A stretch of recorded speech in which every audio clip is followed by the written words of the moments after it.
Yeah, a lot of fantastic, points here, and I think the most recent comments about decision making under uncertainty reminds me, I think, what Mark Rutte from the Netherlands, said during the COVID crisis. He had to make 100% of the decisions under 50% of the information that he would have liked to have had for that. I think what I'd like to do, I think this leadership issue is absolutely critical, but perhaps to distinguish between two different types of leadership and two different types of trust on this. Yeah, I think firstly we have this what I call strategic or political, leadership, which is very visible to populations overall and is important for that.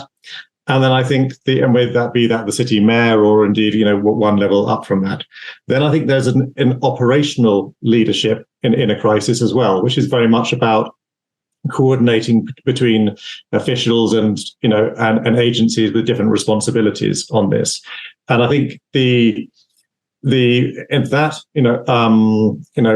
person often vested with sort of gold commander authorities in certain countries, and there's a hierarchy around that.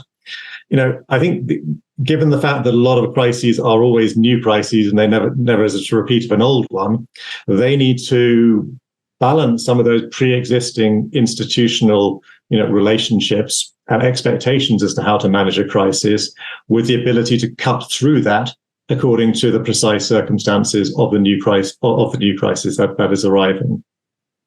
So I think, therefore, in that context, the level of the trust of that is the trust in actually that person is doing their best job under these new circumstances, and in the trust in the relationship between those agencies that are charged with responding to different aspects of the crisis and helping to deal with that.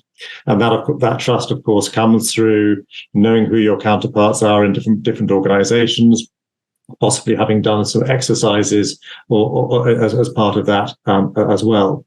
So I think that whole trust within the first and second responder capabilities, in the fact that they will need to adapt some of their pre-existing expectations under a form of operational leadership, I think is critical.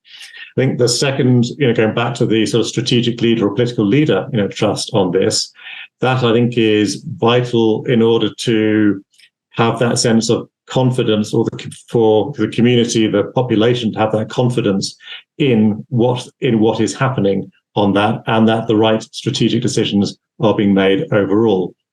And some of that involves, clearly involves a very active, communication, program from the top. Sometimes being honest as to where that actually there isn't the right level of information available on that, but also that sense of being able to build a trusted source of truth around the crisis, because as we know from recent crises, there are multiple sources of truth, and people begin to believe what they want, or people begin to believe the worst, or whatever. And therefore, being able to establish what is, what is a single source of truth is hugely vital under these circumstances. Richard, thanks for that. Peter, you kicked this one off, so I think we'll come back to you, and then we'll loop around. And Doug, I know you want to come in. Peter, feel free to make your thoughts known, sir. Sure. Well, you three have offered me about 30 different doorways into this conversation. This is fascinating. I think the thing that I want to pick up Douglas's point kind of randomly, that one of talking about the farmers and the different levels of the system where leadership is critical.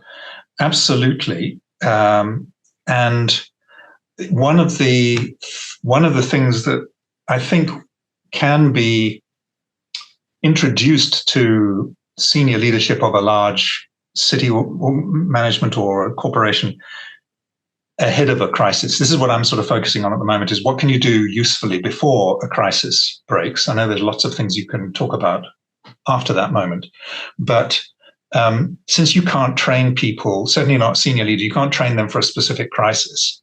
So one of the things you can say, anything you do to increase the culture within your organization of being objective focused rather than role and title focused.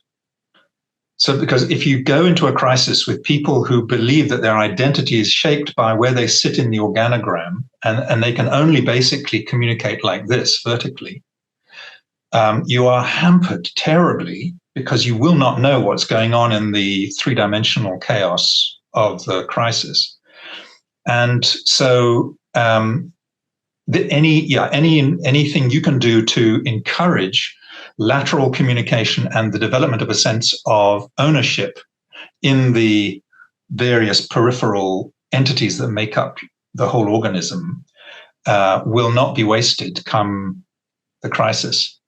And then I suppose the other thing that's close to that is thinking about who you would want on your team if things suddenly went pear-shaped. And I think you can do that even if it's a pad of paper next to your bed at night. You don't have to discuss it or interview people in the organization.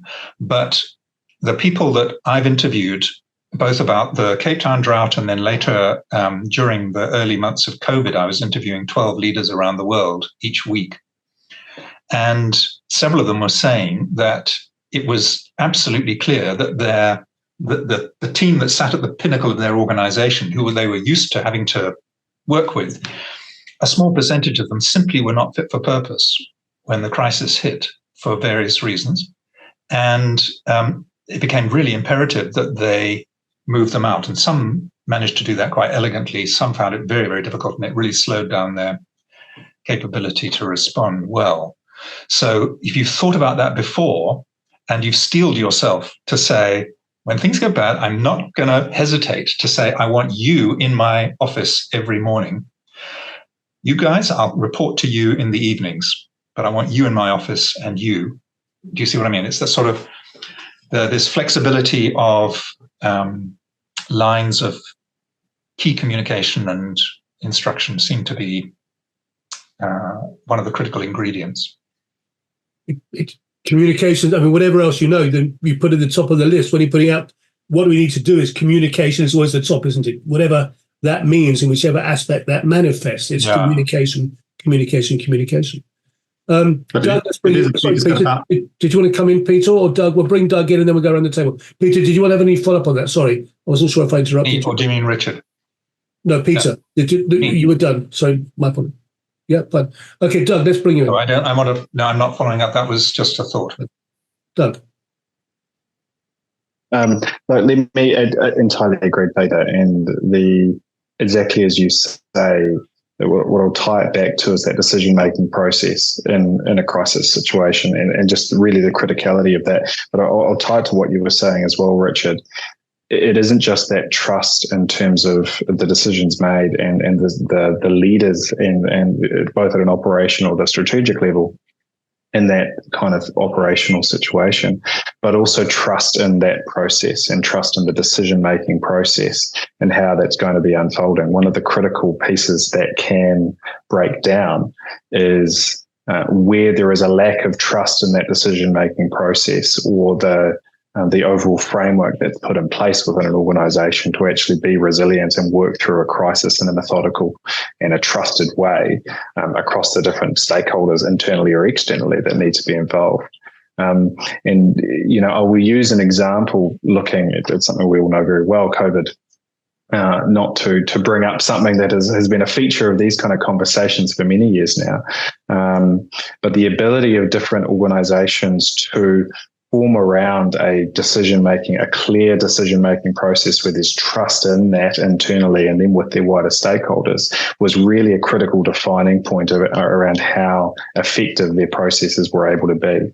And when I look at the national response in New Zealand as a really, really good example, constitutionally, the government had an ability to really effectively run a number of decision-making processes with a very small group of trusted hands and have direct operational control over that, but also a significant amount of trust in terms of what that process was, contrary to a number of other states, organisations, city level and at a national level, where the frameworks and the processes, legally or otherwise, that they have set up led to a breakdown of what that trust in the decision-making process would be. So a really, really critical point there, and it really ties both of those two contributions together, in my opinion.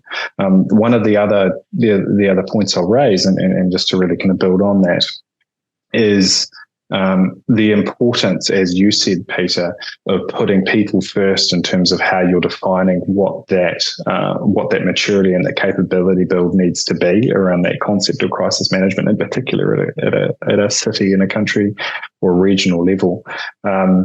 We would often fall back, and I come from an FMCG background, so the criticality of getting this right is absolutely front and center when you're thinking around process management and improvement, is always coming back to the principle of people first, process, and then system. And when we look to this conversation and the broader context of where it's heading, in particular with a lot of advanced tools and systems coming online very quickly over the last few years in terms of improving resilience with technological outcomes, it's often a system-first conversation rather than keeping in that logical order of how you need to be thinking about that capacity and capability building. And as that basic principle, what are the people and who are the people and the individuals that you need to be empowering in those situations to make the right decisions and have the right information in place to do that, either operational or strategic? And then from there, what are the processes that they need to be put in place in order to enable that and allow that to happen? And then only from that point, what are the technological outcomes or the systems that we need to put in place to enable that? And often that can be put the wrong way around, whether or not that's internally in an organization or working with stakeholders across different organizations and lead to that fundamental breakdown, as I said before, in the trust in that decision-making process. So I'd be very interested in others' opinions on that, but really, tying in that broader piece around the fact that a lot of the resilience first conversations on this nowadays are starting from that systemization and technological perspective rather than that basic principle as we've been discussing it. Thanks, Doug. Sherrod, you were on the panel yesterday and you were talking about how, although the individual islands have to a certain extent limited capacity and capability, one of the transformational things that you guys have been doing is you've created a regional network of support. And I imagine that you have two dynamics there, because you have the desire to create collaborative relationships, but also there's conflict, and there's access to resources, access to power, there's decision making. What are some of the lessons that you've identified that you feel could be useful for the rest of us in trying to create those sort of networks?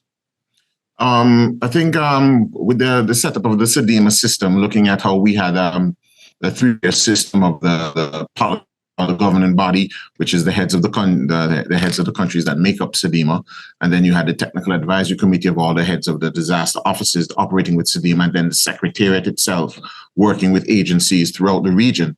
Then it became very important for us to actually look at how do we resolve, how do we manage, and how do we share resources, including personnel, movement of personnel, physical resources. And we always have to remember, in terms of when it's a crisis, there's 7 P's that you have to remember, because the public pressures, the politicians promise, and then the public servants pray and perish. So in order to do that, you need to establish, you have to have an adaptive management framework in order to deal with that. And I can recall one such is looking at the Irma impact, when we had Hurricane Irma impacting Barbuda and a number of states. And we had that whole international support system from the global support coming into the region. And then we had the regional system actually establishing through the sub-regional focal point, which Antigua was one of. We had a lot of persons coming in, and then there was that socioeconomic dynamic, because you had certain subpopulations that really didn't trust the government system. So you had that whole contextual thing interplaying with your operations. So what you had to do was establish, and you say, okay, this is our operating paradigm, but what we're going to do, we have to adapt it based on the situation we're seeing. So we established working groups that mirror the UN clusters. We established co-chairs of an international agency with a local agency. Then we established that donor coordination platform that functioned out of our National Emergency Operations Center, and we embedded a UNDP representative in it to work with us, to mediate through us, to work with the population, because we know we had those underlying socioeconomic situations to deal with, etc. So because at the end result and so on, you really wanted to have that impact, you wanted to have them having a sense of ownership as to being able to chart the way things were going and not feel them at them being at a loss for things happening. So in terms of that and so on, at the regional scale, what SEDIMA does is actually utilizing the engineering aspect, the leadership aspect, the response aspect, and so on, pulling on the regional systems like the regional security system, the CDRU, the RNAT, the regional medical system when we're dealing with COVID, bringing in the labs, all of the labs throughout there, having the islands work together, identifying certain labs would be the focal point and provide that information to the member states, etc. So you had that real collaborative approach to things in terms of that whole consultation, that wider consultation, bringing persons to the table who normally aren't part of that mechanism, but bring a new perspective as to how you approach things. Because at the end of the day, it's human centric. It's a societal approach because you're really looking for that transformative effect on the ground, that change in situation. We must never lose track of that, because when we're saying, okay, how effective was this and so on, you say, what is the situation? So what? What has changed? What are we looking for? And what does that entail for us? So we want the change, so therefore we need to be the change, we need to effect the change, because it's always easy when persons say they want this change to say, but are you willing to change? Are you willing to change your operational paradigm? Are you willing to adjust to see anything? Are persons willing to let go of that fiefdom in terms of opening that scope of control, that those operational paradigms and everything to facilitate the end result that you really want? I like that. Richard, can I come to this point, or pick up on that point of collaboration that Sherrod mentioned here? Because I think it is a really important one here, because we have been talking so far around, leadership and sort of span of control within particular, crisis situations. But there are plenty of times where you simply don't have all the capabilities or all the resources to deal with this. So you need to sort of work out what you can't do by yourself, and therefore you need to draft in, capabilities from elsewhere, be they at national level or indeed foreign capabilities as well. And therefore, what are the terms under which that is makes most sense and indeed is most acceptable as well. And I think certainly, even if we go back to this last, 6 months ago, I can't remember, but whether it was whether Canada drafted in 5,000 or 15,000 firefighters from abroad to deal with the wildfire situations there. But I think there are things about drafting in that capability, from abroad and finding the right terms to do that. There are opportunities, again, if we're thinking on the preparedness side of things, of building, mutual assistance frameworks between utilities that may suffer outages in the time of crisis. And that's not just, straightforward connections between utilities, because they have to have exactly the right level of engineering skills and to deal with exactly the right issues that the utility under pressure might be facing. I think there are also some huge opportunities around pre-contracting with the private sector in order for critical supplies or indeed logistics in times of crisis as well, in order to be able to get new food, water, other things into locations that may be affected. Then I think there are also questions about how to generate surge capacity in health systems, particularly as most of our health systems are already overstretched. And therefore, in a crisis, how can they ramp up yet further on that? What can be drafted in on that basis? And then, of course, so in some cases, it's about being able to get temporary housing and shelter in as fast as possible as well. So I think these issues about where and how one draws on resources that are outside the affected area, I think is critical as well. The thing about it is, and to go back to what we've discussed already, for example, Douglas discussed BAU, business as usual plus, and processes. The thing is, you don't want to be doing that for the very first time in the middle of a hyper-complex crisis and hyper-stressful crisis. Because as we know, whether it's mutually assistance, for example, from outside, or it's aid or humanitarian aid or whatever it might be, it's always the last mile delivery, isn't it? It's actually putting it on the ground. Getting it close is pretty easy. And you can send it, but getting that last delivery, the classic example was 1995 Kobe earthquake in Japan, and the UK sent a specialist dog enabled USAR team, Urban Search and Rescue team, arrived at Tokyo Airport, and the first thing they did was put the dogs in quarantine for 90 days. And he said that this is not helpful. And so I think that if we are going to be doing that, then that has to be habituated, that has to be normalized so that we have working relationships.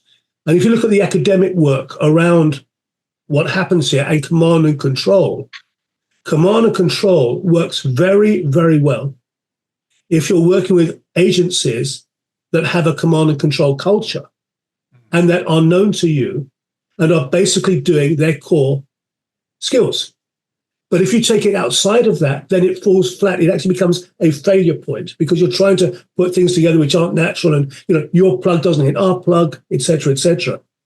So I think that the idea that you bring in these extra surge capacities, you're saying you're bringing some of this stuff in, if that is not managed effectively, then it just adds additional stress to it. I know that people are going into Ukraine, for example, who didn't know how to manage Ukraine. If you don't speak Ukrainian and you don't have a driver and you don't know your way around, what's the point of going in? Because all you are is adding hassle to everybody else on the ground.